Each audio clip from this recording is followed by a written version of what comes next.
Kama mnakumbuka, wiki iliyopita Tundu Antipas Lissu ambaye ni mtuhumiwa katika kesi hii alilalamika juu ya swala la kupewa chakula na wananchi wengi wakalalamika juu ya swala hilo. Sasa cha kushangaza, magereza walitoa taarifa kwa umma baada ya Lissu kusema alichokisema na wananchi kulalamika.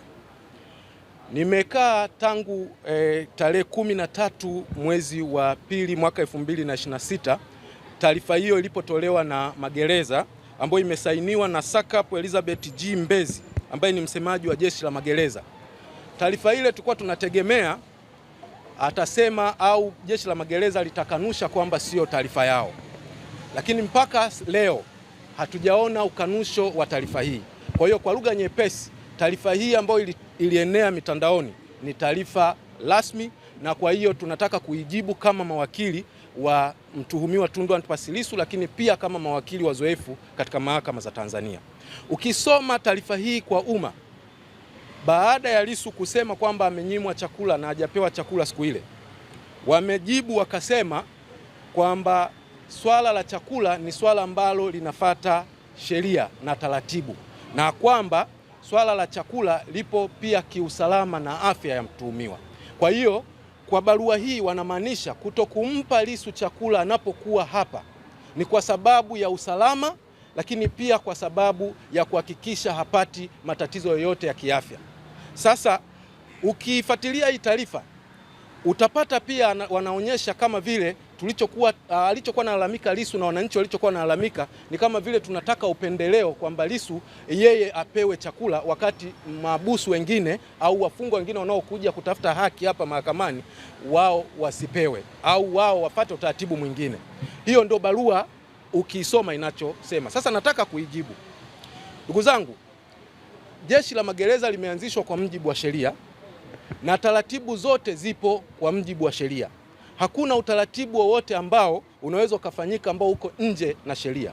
Ukisoma kanuni na sheria za magereza zinataja wazi, moja ya haki ya mtuhumiwa sio tu kuonana na wakili, ambao kwa hapa mmekuwa mnaona licha kwamba sheria inaruhusu wamekuwa wanamkataza kuonana na mawakili wake, lakini pia haki nyingine ni kupata chakula kwa muda sahihi na matibabu. Sasa tujiulize, kama mtu anaruhusiwa akiwa ndani ndugu yake kwenda kujiandikisha na kuwa anampelekea chakula kwa muda ambao unatakiwa kupewa mtu chakula, inakuwaje mtu analetwa mahakamani kuja kusikiliza kesi halafu ananyimwa kupewa chakula eti kuna utaratibu?